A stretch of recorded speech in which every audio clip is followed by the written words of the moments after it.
front of me is Realme 10 and today I would like to show you how you can resize font on this device. First of all, go into Settings. In them you need to click on Personalizations over here, swipe down just a bit and click on Font and Display Size. Now scroll down and swipe left or right on this font size slider in order to adjust it. When you're ready, save your changes by tapping on Apply. And now when I go back, as you can see, size of my font has changed.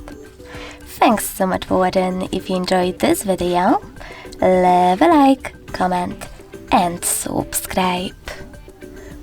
Bye!